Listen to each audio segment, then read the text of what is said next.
सद्गुरु हमारे जीवन में आवश्यक क्यों है? सद्गुरु कबीर साहब से जब यह प्रश्न किया गया तो सद्गुरु कबीर साहब ने आम बोलचाल की भाषा में लोगों को समझाते हुए कहा कि संत पुरुष की आरसी संतों की ही देह, लखा जो चाहे अलख को तो इनमें लख ले। इसका अर्थ यह होता है कि परम तत्व परमात्मा जो निराकार रूप में है, जिसका साक्षात्कार करना मानव जीवन का परम लक्ष्य है, जिसकी अनुभूति करना मानव का परम उद्देश्य है, उसका साक्षात्कार कैसे हो सकता है? सद्गुरु कबीर साहब कहते हैं कि जैसे आपके और हमारे पास अपना अपना चेहरा है, लेकिन अपने अपने चेहरे को देखने के लिए जैसे एक दर्पण की आवश्यकता होती है। कल्पना कीजिए कि आपका चेहरा तो आपके पास हो, लेकिन इस संसार में आईना नाम की चीज, दर्पण नाम की कोई चीज ना हो, तो क्या आप अपने अपने चेहरे से अवगत हो पाएंगे? हम एक दूसरे के चेहरा को देख सकेंगे, लेकिन अपने ही चेहरे को, अपने ही रूप को हम नहीं देख पाएंगे।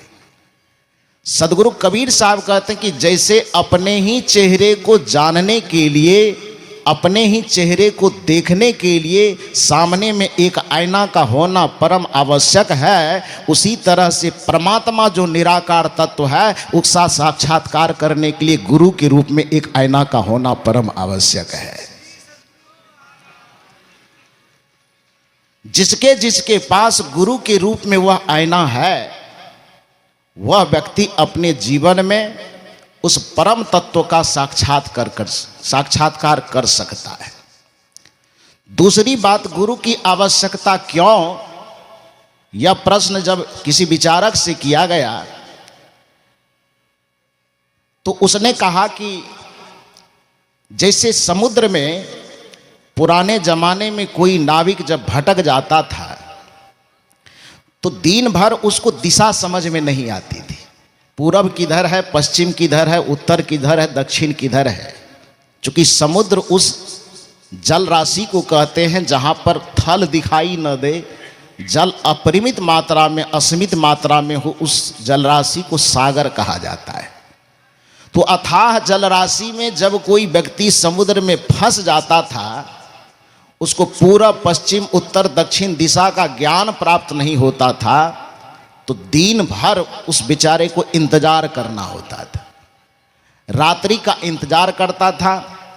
और रात के समय जब आसमान में तारे निकल जाते थे तो सभी तारों के बीच में एक ध्रुव तारा, जिसको हम लोग बिहार की भाषा में आम बोलचाल में भुरुकवा तारा कहते, वो ध्रुव तारा निकलता था।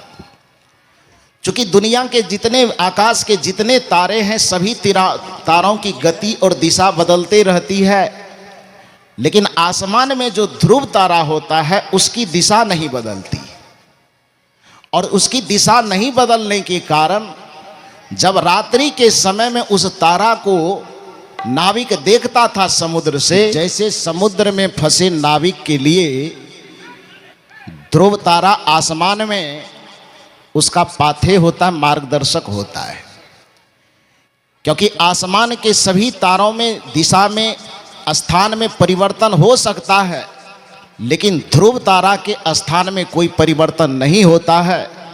उसी तरह से इस संसार में, संसार के सागर में, भवसागर में, दुख के सागर में, माया के सागर में जो जीव फंसा हुआ है, वह अज्ञान और अंधकार की रात्रि में फंसा हुआ जीव इस संसार में जब चारों तरफ निहार करके देखता है तो उसे कोई नजर नहीं आता कि किसके आश्रय हम इस भवसागर से पार हो।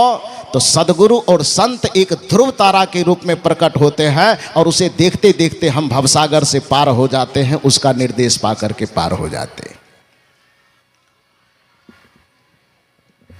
इसलिए सद्गुरु हमारे जीवन में परम आवश्यक है। अभी सभी महापुरुषों से आपने सुना कि गुरु परमात्मा के स्वरूप होते हैं।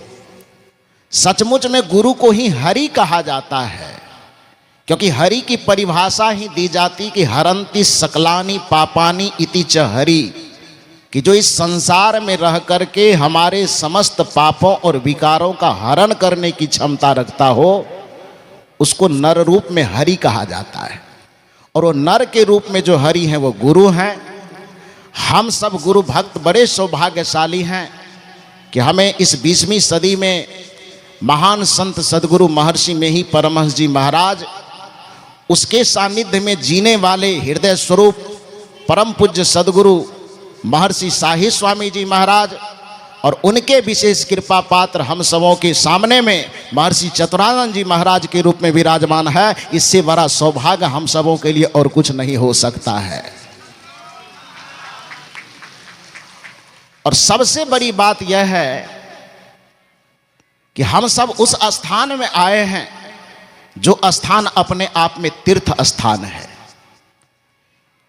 क्योंकि जिस जगह पर श्री राम जी का अवतरण हुआ वह अयोध्या 3 युग बीत जाने के बाद भी आज तीर्थ बना हुआ है। जिस स्थान पर श्री कृष्ण का अवतरण हुआ वह स्थान 2 युग बीत जाने के बावजूद भी आज तीर्थ स्थान बना हुआ है। और हम सब लोग सौभाग्यशाली हैं कि हम उस स्थान पर बैठे हैं जिस स्थान पर महर्षि चतुरानंद जी महाराज का अवतरण हुआ। इसलिए यह भी एक पवित्र तीर्थ स्थान है, क्योंकि तीर्थ की परिभाषा ही यही है कि जहां पर भगवंत का अवतरण हो उसको तीर्थ कहा जाता है, और साथ साथ जहां पर संत का अवतरण हो उसको भी तीर्थ कहा जाता है। तो हम लोग 2 प्रकार का लाभ ले रहे हैं। एक तो ज्ञान रूपी तीर्थ में अवगाहन कर करके अपने मन का पाप धो रहे हैं, और दूसरा संत के अवतरण भूमि पर पधार करके अपने जीवन का ताप धो रहे हैं, अपने मन और पाप का विकार धो रहे हैं, मनस्ताप को धो रहे हैं, तन के ताप को धो रहे हैं। हम सबों के इस सौभाग्य को बनाए रखने के लिए मैं सदगुरु से प्रार्थना करूंगा कि हम सबों के बीच में ब्रह्म ऋषि चतुरानंद जी महाराज इसी तरह से दीर्घायु बने रहें, इसी तरह से स्वस्थ रहें और हमेशा मुस्कुराते रहें। जैसे फूल को देख करके भंवरे मुस्कुराते हैं, जैसे फूल को देख करके तितलियां मुस्कुराती है, उसी प्रकार से महर्षि चतुरानंद जी देख करके हम भक्त भी मुस्कुराते हैं, सबका हृदय खिलखिलाते रहता है। तो जैसे एक फूल के लिए, जैसे एक भंवरा के लिए फूल उसके मुस्कुराने का आधार है, जैसे एक तितली के लिए फूल मुस्कुराने का आधार है, अभी के वर्तमान समय में हम सभी भक्तों के मुस्कुराने का आधार ब्रह्म ऋषि चतुरानंद जी महाराज हैं। ये जब तक स्वस्थ रहेंगे, सुखी रहेंगे, तब तक हम भक्तों पर कृपा बनाते रहेंगे और हम लोग भी सुखी आनंदित रहेंगे। बस इतनी सी बात का ध्यान रखना है कि जो पाठ में अभी हम लोग किए हैं कि श्री सदगुरु की सार शिक्षा याद रखनी चाहिए, अति अटल श्रद्धा प्रेम से गुरु भक्ति करनी चाहिए। इस जगह पर हम लोग थोड़ा सा चूक कर जाते हैं। चूक क्या करते हैं कि पाठ में तो दिन रात दोहराते हैं कि हमें अटल श्रद्धा पूर्वक गुरु की भक्ति करनी चाहिए। अटल का मतलब क्या होता है? जहां पर गुरु के प्रति, अपने इष्ट के प्रति हमारा मन दृढ़ रूप से स्थापित हो जाए, कहीं दाएं बाएं डगमगाए नहीं। लेकिन जब हम जीवन में गुरु को धारण कर लेते हैं, उसके बावजूद भी हमारा चिंतन, हमारा मन नाना पूजाओं में, नाना कर्मकांडों में, नाना पाठों में भटकता फिरता है।